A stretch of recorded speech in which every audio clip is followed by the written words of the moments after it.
2024 সালে যারা মাধ্যমিক পরীক্ষা দেবে তোমরা থার্ড সামেটিক ইভ্যালুয়েশন বা মাধ্যমিক টেস্ট পরীক্ষার জন্য প্রস্তুতিও হয়তো চালু করেছো। তো সেক্ষেত্রে তোমরা অনেকে বেছে নিয়েছো রায়মার্টিনের প্রশ্নবিচিত্রা ভলিউম 2 2024 এই বইটাকে। সেই বই থেকে আমরা মডেল ধরে ধরে ইংরেজি পেজগুলো আলোচনা করবো। আজকের আলোচ্য মডেল হচ্ছে মডেল কোশ্চেন পেপার 8, এটা রয়েছে পেজ নাম্বার 421 421 পেজে। এখানে একের দাগে একটা সিন দেওয়া আছে, সিনটা তোমরা পড়েছো অনেকে, তবু আমি আরেকবার বলে দিচ্ছি। Of course there was nobody for us to play with on the big half moon. অবশ্যই আমাদের সঙ্গে খেলার মতো কেউ ছিল না বিগ হাফ মুন ওই আইল্যান্ডে। We just had to make the most of each other and we did. আমাদেরকে নিজেদেরকে নিয়ে যথাসাধ্য খেলাধুলা করে নিতে হতো এবং আমরা চেষ্টা করতাম। We live on the big half moon island. আমরা বাস করি বিগ হাফ মুন দ্বীপে। We are father and Claude and I and aunt Esther and Mimi and Dick. আমরা বলতে বাবা, ক্লড এবং আমি, এবং এস্থার পিসিমা, তার সঙ্গে মিমি আর Dick. It used to be only father and Claude and I. তবে আগে আমরা তিনজন বাস করতাম, বাবা, ক্লড এবং আমি। It is all on account of the kite that there are more of us. শুধুমাত্র একটা ঘুড়ির কারণে এখন আমরা বেশি জন আছি। This is what I want to tell you about. আজকে আমি তোমাদেরকে এই বিষয়ে বলবো। Father is the keeper of the big half moon lighthouse. বাবা বিগ হাফ মুনের লাইট হাউসের তত্ত্বাবধায়ক। I am 11 years old. আমার 11 বছর বয়স। Claude is 12। ক্লডের 12 বছর বয়স। In winter when the harbour is frozen over.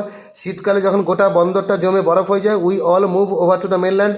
আমরা সকলে চলে যাই মূল ভূখণ্ডে। As soon as spring come, তারপর যেই বসন্তকাল আসে, back we sail to our own dear island. আমরা কিন্তু আবার ফিরে চলে আসি আমাদের নিজেদের প্রিয় দ্বীপে। The funny part used to be that people always pitied us when the time came for us to return. সবচেয়ে মজার বিষয় ছিল যখন আমরা মেনল্যান্ড থেকে আইল্যান্ডে ফিরতাম, তখন লোকেরা আমাদের উপর দয়া দেখাতো। They said we must be so lonesome over there. তারা বলতো আমরা নাকি ভীষণ একা এই দ্বীপে। With no other children near us. আমাদের কাছে কোনো বাচ্চা ছিল না। Of course Claude and I would have liked to have someone to play with us. যদিও ক্লড এবং আমরা চাইতাম আমাদের সঙ্গে খেলার মতো কোনো সাথী থাকুক। It is hard to run pirate caves and things like that with only two. এই পাইরেট কেভসের যে খেলা, জলদস্যুদের যে খেলা এবং এরকম খেলাগুলো খেলা মাত্র দুজনকে নিয়ে খুবই কঠিন কাজ।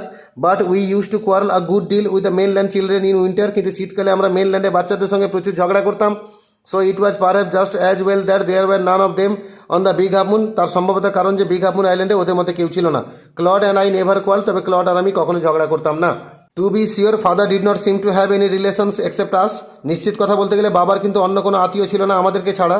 This used to puzzle Claude and me. এটা ক্লডকে এবং আমাকে অবাক করতো। Everybody on the mainland had relations. মেনল্যান্ডে সকলে আত্মীয় স্বজন ছিল।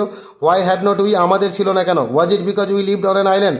তার কি কারণ এটা যে আমরা আইল্যান্ডে বাস করতাম? We thought it would be so jolly to have an uncle and aunt and some cousins. আমরা ভাবতাম কতটা সুন্দর হবে, মজার হবে যদি আমাদের কোনো কাকু থাকতো, কাকিমা থাকতো এবং কিছু খুড়তুতো ভাই বোন থাকতো। Once we asked father about it. একদিন আমরা বাবাকে এই বিষয়ে জিজ্ঞেস করেছিলাম। But he looked so sorrowful that. কিন্তু বাবাকে এতটাই দুঃখিত দেখিয়েছিল যে we wished we had not. আমরা যেন বাবাকে জিজ্ঞেস করাটা আমাদের উচিত হয়নি। He said it was all his fault. বাবা শুধু বলতেন সবটা নাকি তাঁরই দোষ। Claude and I did not understand what he meant. তবে ক্লড আর আমি বুঝতে পারতাম না বাবা অ্যাকচুয়ালি কী বলতে চাইছেন। কিছু এমসিকিউ দেওয়া আছে। এ দেখে according to the father they had no relations because of his fault. বাবার মতে তাদের আত্মীয় ছিল না তার নিজের দোষের কারণে। ডি দেখে they moved to the mainland in winter. তারা মেনল্যান্ডে চলে যেতেন উইন্টারে। সি দেখে Claude and the narrator did not understand what their father had meant. Claude এবং ন্যারেটর বুঝতে পারতেন না তাদের বাবা কি বলতে চাইছেন। Meant. The name of the island where the narrator lived was Big half Moon. তারা যে আইল্যান্ডে বাস করতেন সেই আইল্যান্ডের নাম ছিল Big half Moon. The narrator is 1 year junior to clod. আর লেখিকার বয়স ছিল ক্লডের থেকে 1 বছর ছোট। মানে লেখিকার বয়স ছিল 11 আর ক্লডের বয়স ছিল 12। বি আগে কমপ্লিট দ্য সেন্টেন্সেস, মানে টেক্সট থেকে তথ্য নিয়ে বাক্যগুলোই কমপ্লিট করতে হবে। We just had to make the most of each other to play in big half moon. আমাদেরকে যথাসাধ্য চেষ্টা করতে হতো বিগ হাফ মুনে খেলে নেওয়ার জন্য। The narrator met aunt Esther Mimi and Dick on account of a runaway kite. লেখিকার সঙ্গে দেখা হয়েছিল এস্থার পিসিমা, মিমি আর ডিকের, শুধুমাত্র সেই ভোকারটা ঘুড়ির জন্য। তিনি তাকে with only 2 of them it was difficult to play games like pirate caves. দুজনকে নিয়ে এই পাইরেট কেভসের মতো খেলাগুলো এগুলো খেলে নেওয়াটা খুবই কঠিন। স্টেটমেন্ট আর রিজন দিয়েছে, মানে বক্তব্য এবং তার কারণ বলতে হবে। The narrator and her brother had to make the most of each other. লেখিকা এবং তার দাদাকে যথাসাধ্য চেষ্টা করতে হতো। কেন না তাদের সঙ্গে অন্য কেউ ছিল না ওই আইল্যান্ডে খেলার মতো। তাহলে there was nobody for them to play on a Big half Moon BHM। Father look sorrowful. বাবাকে খুব দুঃখিত দেখাতো। কারণ কিনা he was asked about the relation. কারণ বাবাকে আত্মীয়দের ব্যাপারে জিজ্ঞেস করা হয়েছিল। 2 এর দাগে একটা পোয়েম দেওয়া আছে, পড়ছি। Two glass or leaf or fruit or wall the snail sticks close নর ফিয়ার্স টু ফল। ঘাসের সঙ্গে, পাতার সঙ্গে, ফলের সঙ্গে, দেওয়ালের সঙ্গে শামুক একদম লেগে থাকে, পড়ে যাওয়ার তার কোনো ভয় নেই। অ্যাজ ইফ হি গ্রিউ দেয়ার, যেন মনে হয়েছে সেখানেই বড় হয়েছে। হাউস অ্যান্ড অল টুগেদার, ঘরকে সাথে নিয়ে। Within that house secure he hide, সেই ঘরের মধ্যে নিরাপদে সে লুকায়। হোয়েন ডেঞ্জার ইমিনেন্ট বিটাইড, যখন কোনো আসন্ন বিপদ ঘনিয়ে আসে। Of Sturm or other harm besides of weather, যখন ঝড়ের কোনো সংকেত থাকে অথবা ওয়েদারের পাশাপাশি অন্য কোনো বিপদ থাকে। Give but his horn the slightest touch, তার সুরকে যদি কেউ হালকাও স্পর্শ করে। His self collecting power is such, তার যে আত্মসংযমী ক্ষমতা এতটা বেশি যে he shrinks into his house with much displeasure, সে নিজেকে গুটিয়ে নেয় সে ঘরের মধ্যে অত্যন্ত অসন্তোষের সাথে।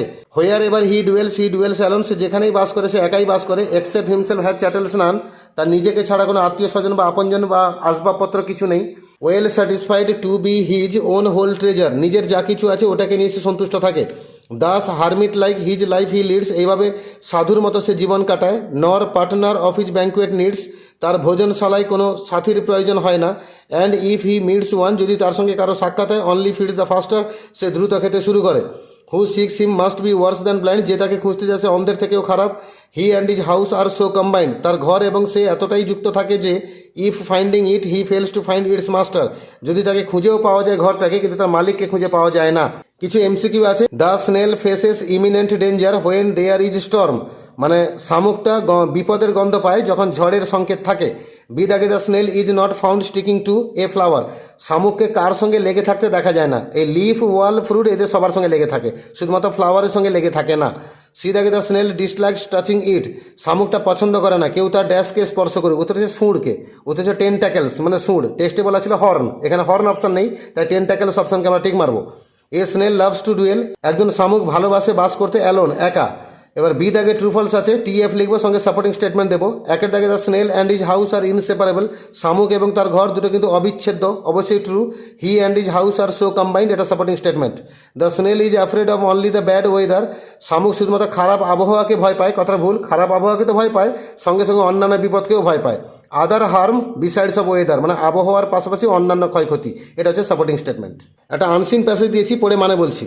The ruins of Nalanda tell a story of destruction and politics, নালন্দার যে ধ্বংসাবশেষ সেটা কিন্তু আমাদের একটা কাহিনী শোনায়, কী করে ধ্বংসলীলা হয়েছিল, কী করে রাজনীতি হয়েছিল। Something that had been in the realm of research so far, যেটা এতদিন একটা গবেষণার বিষয়বস্তু হয়ে থেকেছে, but will now unfurl on stage, কিন্তু এটা এখন মঞ্চে উপস্থাপিত হবে। Bahurupi, the oldest theatre group in the country, দেশের সবচেয়ে পুরনো থিয়েটার গ্রুপ নাম হচ্ছে বহুরূপী। উইল স্টেজ কথা নালন্দা, তারা একটা মঞ্চস্থ করবে একটা নাটক যার নাম হচ্ছে Katha Nalanda. A tale of the blood battle that raged inside the ancient Buddhist vihara till it was destroyed by Bakhtiyar Khilji, যতক্ষণ না বখতিয়ার খিলজির হাতে নালন্দা বিশ্ববিদ্যালয় ধ্বংস হয়েছিল, তার আগে যে রক্তক্ষয়ী সংগ্রামগুলো হয়েছে বুদ্ধিস্ট বিহারে, তো সেটাকে নাটকে মঞ্চস্থ করবে এই কথা নালন্দা নাটকটা।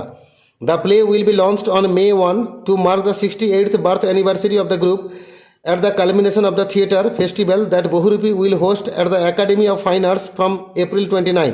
এই নাটকটা লঞ্চ হবে 1 মে। অ্যাকচুয়ালি এই গ্রুপের যে 68তম জন্মবার্ষিকী, তো সেটাকে মার্ক করার জন্য এটা কিন্তু নিয়ে যাবে এই মঞ্চের ফেস্টিভ্যালটাকে, আর বহুরূপী সেখানে হোস্টের কাজ করবে একাডেমি অফ ফাইন আর্টস এই গ্রুপের সাহায্যে ফ্রম April 29, 29 এপ্রিল থেকে। Nobel laureate Amartya Sen has been kept abreast of the unique work that has gone into the making of the play said members of the Bahurupi committee যে সদস্যরা তারা বলে যে Amartya Sen, Nobel জয়ী অমর্ত্য সেন, উনাকে এই ইউনিক কাজের সঙ্গে, এই অসাধারণ কাজের সঙ্গে টাই আপ করা হয়েছে, তিনি সঙ্গে যুক্ত থাকবেন। Sen was appointed chief of the mentor group by the centre, এই বহুরূপী কমিটি কি করেছে, অমর্ত্য সেনকে চিফ মেন্টর হিসেবে নিযুক্ত করেছে।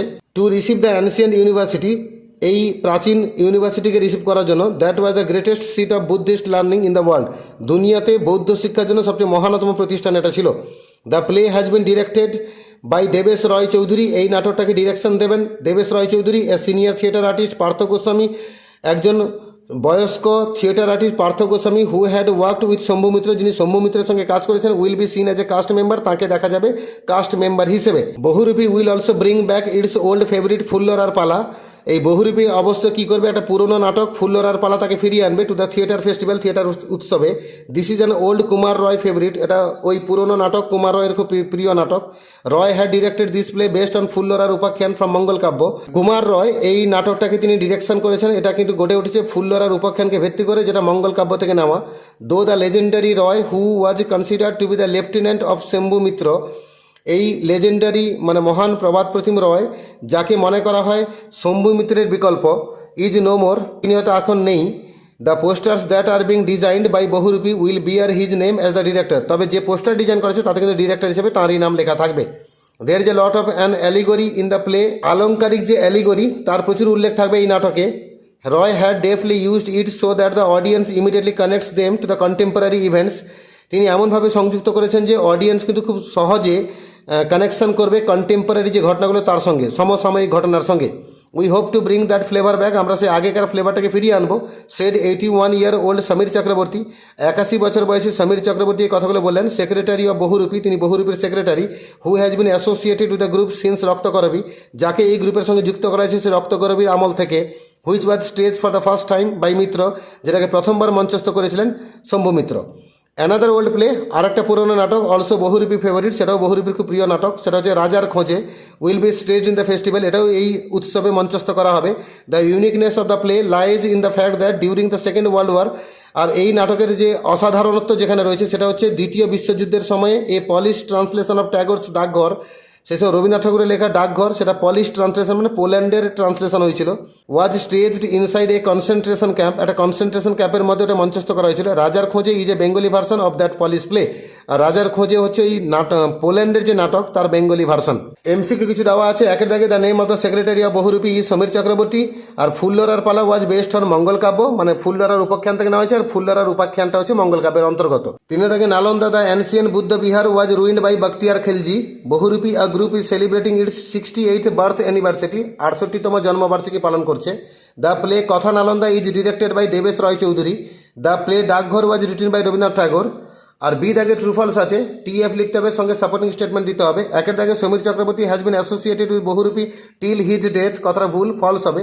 অ্যাকচুয়ালি লাইনটা আছে 81-year-old সমীর চক্রবর্তী থেকে শুরু করে মিত্র পর্যন্ত, এসব জায়গায় বলা আছে 81-year-old সমীর চক্রবর্তী থেকে শুরু করে শম্ভু মিত্র পর্যন্ত। এই পুরো লাইনটা তুলতে হবে সাপোর্টিং স্টেটমেন্ট হিসাবে। দুইয়ের দাগে আছে Amartya Sen was appointed a director of Bahurupi group, Bahurupi গ্রুপে অমর্ত্য সেনকে নিযুক্ত করা হয়েছিল ডিরেক্টর হিসেবে, কথাটা ভুল, ওনাকে মেন্টর হিসেবে নিযুক্ত করা হয়েছিল। সাপোর্টিং হবে Sen was appointed chief of the mentor group. তিনে দাগে the play Katha Nalanda is all about the story of destruction of Nalanda university and politics involve, নালন্দার যে সমস্ত ধ্বংসলীলা এবং রাজনীতি যুক্ত সেটাকে নিয়ে এই কথা নালন্দা নাটকটা উপস্থাপন হবে, কথা ট্রু। এটা পাওয়া যাবে বহুরূপী দ্য ওল্ডেস্ট থিয়েটার থেকে শুরু করে বখতিয়ার খিলজি পর্যন্ত, লাইনটা খুঁজে দিচ্ছি। বহুরূপী দ্য ওল্ডেস্ট থিয়েটার গ্রুপ এখান থেকে শুরু হবে, চলবে ইট was destroyed by Bakhtiyar Khilji, এটা পুরোটা সাপোর্টিং স্টেটমেন্ট হবে। কয়েকটা প্রশ্ন আছে। What is the uniqueness of the play রাজার খোঁজে, রাজার খোঁজে এই নাটকটার মধ্যে অসাধারণত্বটা কী আছে, এটা আমাদের পরিষ্কার লাইন দেওয়া আছে, লাইনটা তুলে দিলে উত্তর হবে। The uniqueness of the play থেকে শুরু করে পলিশ প্লে পর্যন্ত এসব জায়গায় আছে। The uniqueness of the play lies in the fact that during the second world war a Polish translation of Tagore's Dakghar was staged inside a concentration camp, রাজার খোঁজে is a Bengali version of that Polish play, এটা প্রথম প্রশ্নের উত্তর। দুইয়ের একটা question আছে when will the play Katha Nalanda B launched and why, কথা নালন্দা এটা কবে লঞ্চ হবে এবং কেন, এর উত্তরে দেওয়া আছে আমাদের পরিষ্কার লাইনে। The play will be launched, এখান থেকে আমরা শুরু করব, অফ দ্য গ্রুপস পর্যন্ত। এসব জায়গায় বলা আছে the play will be launched on May 1 to mark the 68th birth anniversary of the group, এই পর্যন্ত তুলব, দিলে এটা আমাদের 2 নম্বর প্রশ্নের উত্তর হয়ে গেল। তিনের একটা কোশ্চেন আছে who will be seen as a cast member in the play, এই নাটকে কাস্ট মেম্বার হিসেবে কাকে দেখা যাবে, না সে সিনিয়র থিয়েটার আর্টিস্ট যিনি, তাকে দেখা যাবে কাস্ট মেম্বার পর্যন্ত।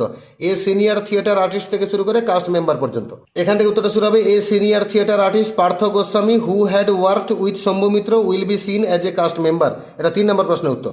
এই উত্তরগুলো আমি একটু ডট ডট মেরে লিখেছি জায়গা কম থাকার জন্য, কিন্তু তোমাদেরকে বাক্যগুলো খুঁজে দেখিয়ে দিলাম কোথায় আছে, এই বাক্যগুলো তোমাদের তুলে দিলে এই প্রশ্নের উত্তরগুলো হয়ে যাবে। একটু নিজের ভাষা প্রয়োগ করে বাক্যগুলোকে ঘোরাতেও পারো, নিজের স্টাইলেও লিখতে পারো, নাহলে বইয়ের লাইনগুলো তুলে দিলেও তোমরা নাম্বার পেয়ে যাবে। চারে দাগে হু ওয়াজ কুমার রয়, কুমার রয় কে ছিলেন and which play had he directed, এবং কোন নাটক তিনি নির্দেশনা করেছেন, আমরা উত্তর লিখব কুমার রয় কে ছিলেন, না হি ওয়াজ এ প্লে ডিরেক্টর, তিনি ছিলেন একজন নাটকের নির্দেশক। হি হ্যাড ডিরেক্টেড ফুল্লরার পালা, এ প্লে বেস্ট অন ফুল্লরার উপাখ্যান ফ্রম মঙ্গল কাব্য, তিনি ওই মঙ্গল কাব্য থেকে নেওয়া ফুল্লরার উপাখ্যানকে কেন্দ্র করে গড়ে ওঠা নাটক ফুল্লরার পালা তার নির্দেশনা করেছেন। আমরা গ্রামার পোর্শনে যাব। চারের দাগে সঠিক অপশনটাকে বেছে নিতে হবে। After staying in the USA for 4 years, মানে 4 বছর আমেরিকায় থাকার পর, হি রিটার্নড ইয়েস্টারডে, সে গতকাল ফিরে এসেছিল। When he got the news of his father's death, যখন তার বাবার মৃত্যুর খবর সে পেল। 5-এর এ দাগে article preposition. Then an old man rose with a great effort and took the ball in his shaking hands and he went to the other basket, তখন একজন বুড়ো মানুষ কষ্ট করে উঠলেন, ওই কম্পমান হাতে বাটিটাকে ধরলেন এবং তিনি অন্য ঝুড়ির কাছে চলে গেলেন। এখানে বি দাগে do as directed. Death is preferable to dishonour, মানে মৃত্যুকে বেশি পছন্দ করা হবে অসম্মানের থেকে, মানে অপমান হওয়ার থেকে মরে যাওয়া অনেক ভালো। এখানে প্রিফারকে ভার্ব করতে বলেছে, আমরা উত্তর লিখব we prefer death more than dishonour, অসম্মানিত হওয়ার থেকে মৃত্যু হওয়াটাকে আমরা বেশি পছন্দ করি। 2 থেকে আর cherry seeds lucky asked Rakesh, cherry বীজগুলো কি লাকি হয়? রাকেশ জিজ্ঞেস করলো। উত্তর হবে Rakesh asked if cherry seeds were lucky. তিনি তাকে কিপ ইউর বিলঙ্গিং সেফ, তোমার জিনিসপত্রগুলিকে নিরাপদে রাখো। ভয়েস চেঞ্জ করতে বলেছে, আমরা লিখবো let your belonging be kept safe. C দাগে ফেজাল ভার্ব কোলাপসড মানে ভেঙে পড়েছিল, ভিটু ফর্মে আছে। ফেজাল ভার্বটা হবে ফল ইন, আমরা একে ভিটু ফর্মে লিখবো ফেল ইন। কন্টিনিউড মানে চালিয়ে গেল, এটাকেও ভিটু ফর্মে আছে। তাহলে continued carry on, past simple পাস্টে নিয়ে গেলে ক্যারিড অন। আর ওয়াজ স্টপড মানে থেমে গেল বা দেরি হয়ে গেছিলো। তাহলে হোল্ড আপটা হচ্ছে ফ্রেজাল ভার্ব, কিন্তু স্টপড মানে V3 ফর্মে আছে, ভার্বের থার্ড ফর্মে আছে। আমরা হোল্ড আপ হেল্ড আপ, তাই আমরা লিখবো হেল্ড আপ। এবার 6-এর দাগে 4খানা ভোকাবুলারি আছে। সাবস্টিটিউট মানে বিকল্প, লেফটেন্যান্ট। সামিট মানে সর্বোচ্চ শৃঙ্গ, কালমিনেশন। অ্যালং সাইড মানে অ্যাভারেস্ট, একই সঙ্গে। Are extremely renowned over a length of time, নির্দিষ্ট সময় ধরে মানে বেশ কিছু সময় ধরে বিখ্যাত বা খ্যাতির শিরোনামে থাকে, তাকে আমরা লেজেন্ডারি বলি, প্রবাদ প্রতিম বলি। তাহলে 4টা ভোকাবুলারি ওয়ার্ড, এটা কিন্তু আনসিন প্যাসেজে আছে, তোমরা খুঁজে নেবে। এই 4টা হচ্ছে উত্তর। এইভাবে মডেল নাম্বার 8-এর আমরা সিন আনসিন গ্রামার আলোচনা করলাম। তোমরা এগুলোকে যত্ন সহকারে পড়বে এবং মনে রাখার চেষ্টা করবে, এবং টেস্ট পরীক্ষা তাছাড়া ফাইনাল পরীক্ষার প্রস্তুতি ভালো করে নেবে। এই রকম প্রশ্নগুলোই পরীক্ষায় পড়ে, এগুলো প্র্যাকটিস করলে তোমাদের কিন্তু পরীক্ষা হলে কোনো সমস্যা হওয়ার কথা নয়।